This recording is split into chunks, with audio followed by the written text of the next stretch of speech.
On va regarder un petit peu le code de Mercure et essayer de factoriser un petit bout de code. Donc on va faire une factorisation petit bout par petit bout. Donc Mercure, c'est un serveur de server-side events. Donc il push des événements du côté serveur vers le client web, c'est-à-dire le navigateur, en utilisant les event source. Ici, c'est la console de débogage de Mercure qui est accessible dès que on connecte le serveur Mercure. Ce que je vais faire tout de suite, là c'est ouvert, parce que je l'ai ouvert tout à l'heure. Et donc Mercure fonctionne sur les subscribe et publish.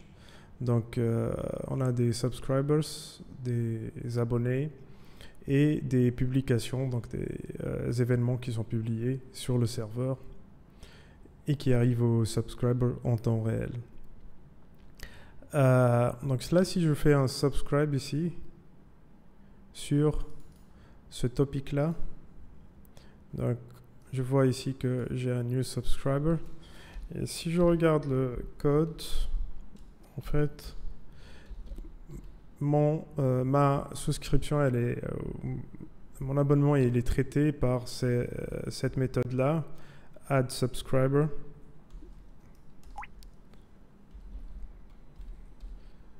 qui prend en paramètre le subscriber en question. Donc elle commence par d'abord vérifier que le transport, c'est-à-dire la base de données n'a pas été fermée entre temps, parce que tout ça est fait en parallèle. Ensuite, justement, elle bloque, donc elle prend un lock et ajoute le subscriber à la liste des subscribers. Subscribers add S. Ensuite, elle prend le last sec, qui est en fait la base de données, elle maintient une suite numérique globale pour toute la base de données, et qui est stockée dans ce last sec et qu'elle va utiliser en fait pour maintenir un ordre dans les événements. Donc une fois qu'elle a fait ça, elle lâche le blocage, donc le lock, et si le subscriber a demandé une mise à jour sur tous les événements qui se sont passés après un événement précis, elle lui fait un dispatch history avec le numéro en question et le subscriber. Donc dispatch history prend le subscriber et le dernier numéro d'événement. Alors on va faire un petit essai de la publication et ce que ça donne, juste pour voir. Donc si je publie ici un événement, donc immédiatement, donc update sent, et ici en temps réel je reçois chez le subscriber mon événement avec un ID généré. Je peux publier d'autres événements sur le même topic, donc ici c'est le même topic, et je les reçois ici. Alors maintenant, si je prends cette UID et que je me dis que je veux je veux une mise à jour de tous les événements qui se sont passés après l'événement qui a cette idée-là. Donc il y a un seul événement qui est celui-ci qui s'est passé après. Donc ce que je vais faire, c'est que je vais faire unsubscribe, je lui donne le last event ID ici, et je vais refaire subscribe, donc il me sert la mise à jour qui consiste à cet événement qui s'est passé après cet événement-là.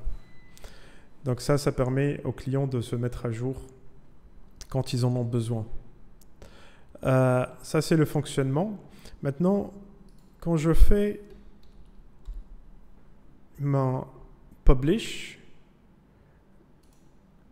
Voilà, un nouvel événement ici. En fait, il appelle la fonction dispatch qui est ici et qui prend un update comme paramètre. Pareil, il vérifie que le transport n'a pas été fermé avant de commencer à faire quoi que ce soit. Donc, il assigne un UID à l'update.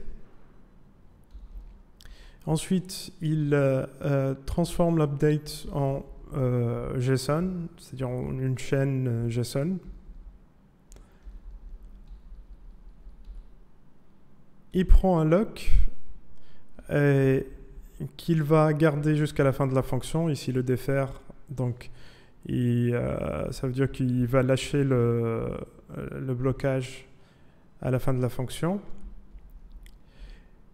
Et il enregistre. Cette fonction persiste, qui prend update ID et update JSON. Donc, il prend le JSON en question avec l'ID de l'update qui vient d'arriver. Et ça consiste à persister dans la base de données l'update en question pour une éventuelle mise à jour d'un client qui le demande plus tard. Par la suite, en fait, il notifie tous les subscribers.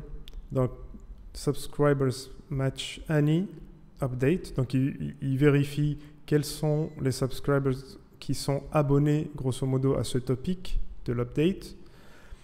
Et il dispatche l'update vers eux en temps réel.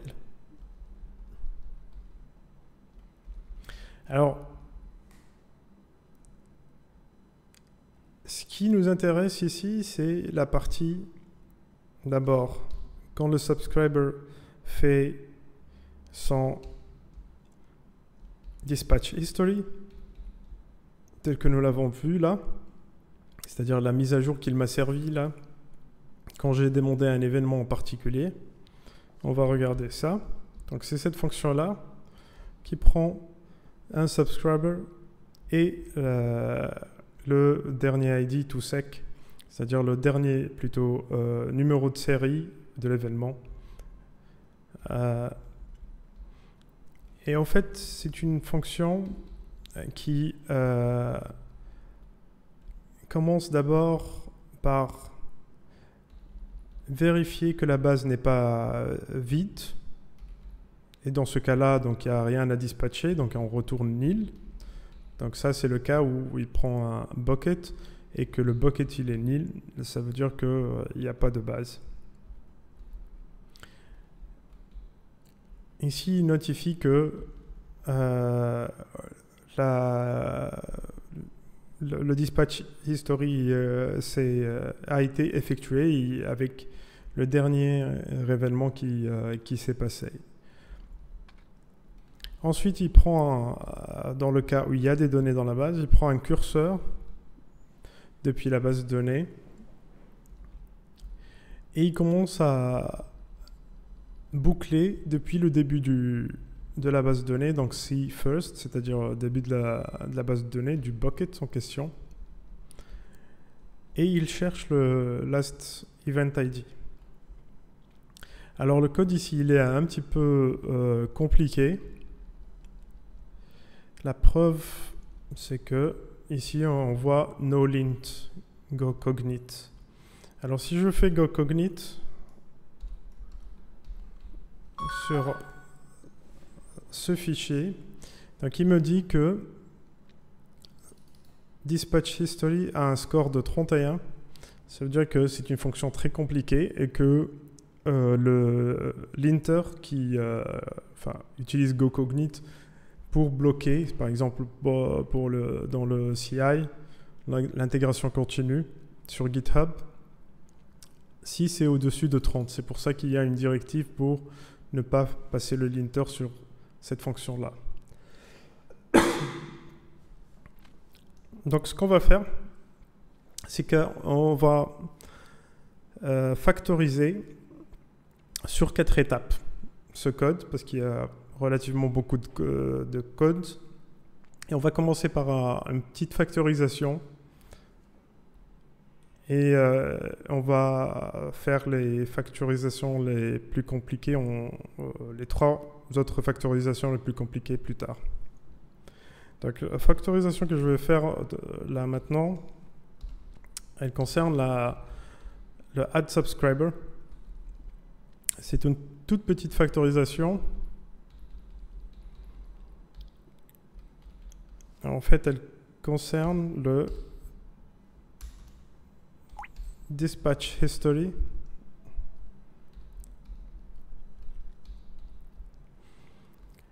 Et qui tourne autour de la persistance. En fait, pour simplifier le code de dispatch history, qui en gros boucle sur toute la base, donc on va factoriser d'un côté la persistance et de l'autre côté l'accès à la base de données pour faire en sorte qu'il soit un petit peu moins découplé, grosso modo. Et par la suite, on va utiliser notre stratégie pour l'index qui nous permettra d'avoir à la fois une persistance plus flexible et plus simple à la lecture du code. Espérons. Donc ici, si vous regardez cette fonction persist, donc elle prend 2 paramètres, update ID et update JSON. En fait, ici, le update ID, il a été assigné par cette ligne-ci, assign UID, à l'update. Et update JSON, en fait, on a extrait on a transformé l'objet update avec JSON Marshall en JSON, en chaîne de caractères en fait. Et ici, ce qu'on remarque aussi, c'est que persiste, la fonction là, est déclarée tout de suite après et elle est utilisée uniquement ici, donc et une seule fois. Donc si là je fais une recherche, là il me dit recherche a atteint le bas, elle continue en haut, ça veut dire qu'il est utilisé une seule fois. Et ça me permet de faire une petite factorisation qui est très pratique pour la suite. C'est-à-dire que je vais en fait retarder, d'abord découpler un petit peu l'update et de la pet de la fonction et retarder en fait le marshalling du JSON pour plus tard en reportant ce code qui fait le marshalling à l'intérieur de la méthode persist. Ça ne coûte absolument rien parce que de toute façon ce code est exécuté une seule fois et qu'il est toujours exécuté de la même façon. C'est-à-dire il commence par faire ici le marshalling et ensuite tout de suite après il fait le persist ici. C'est juste une réorganisation du code. Donc, vous allez voir, c'est peut-être un petit peu compliqué à expliquer, mais c'est très facile à faire en fait. Je vais prendre ces 4 lignes de code.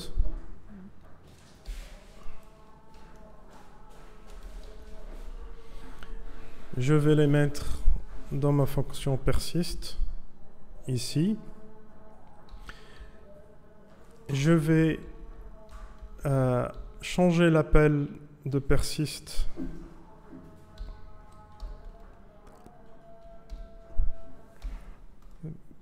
pour qu'il prenne directement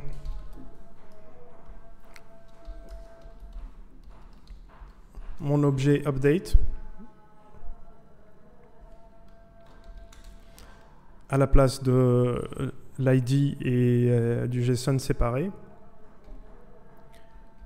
Et ici, je vais faire la même chose. Je vais passer mon objet update à la fonction.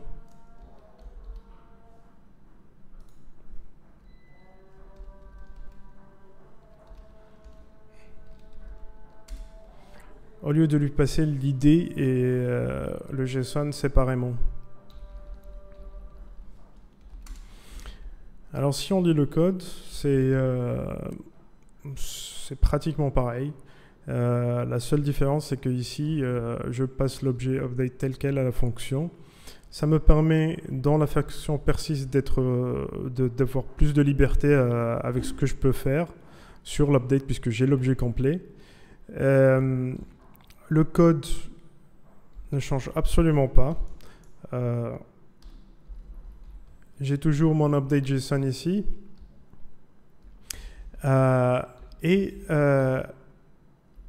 En fait, l'update ID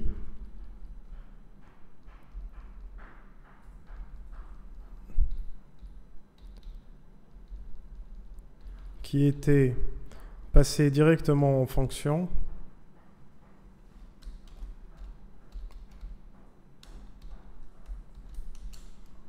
ici.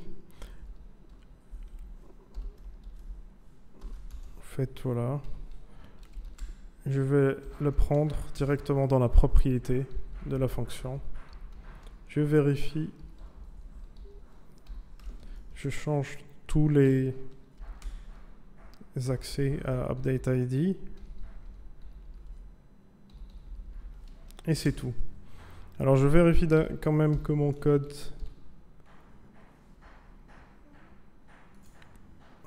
fonctionne.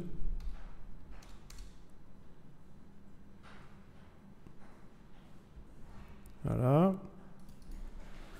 Je vais refaire subscribe. Il me donne les deux événements qui se sont passés après cet événement-là. Vous vous rappelez, on a fait un deuxième événement. Donc ça a l'air de marcher. Je passe quand même mes tests.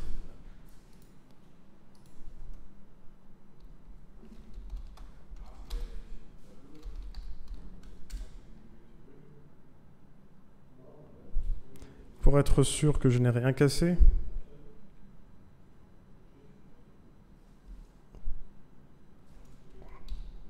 Je ne suis pas dans le bon répertoire.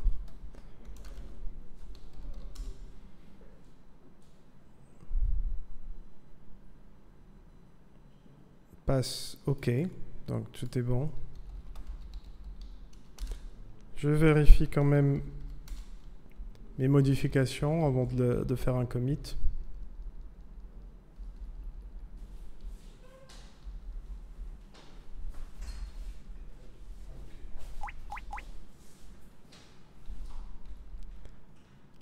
Ça a l'air bon.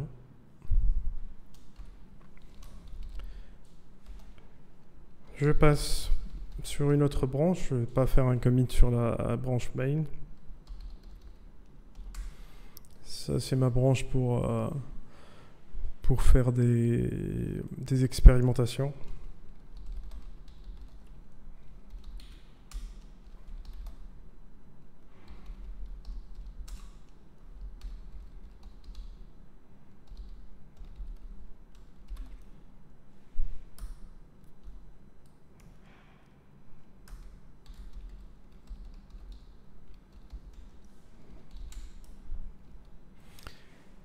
Et voilà le travail. À la prochaine pour une autre factorisation.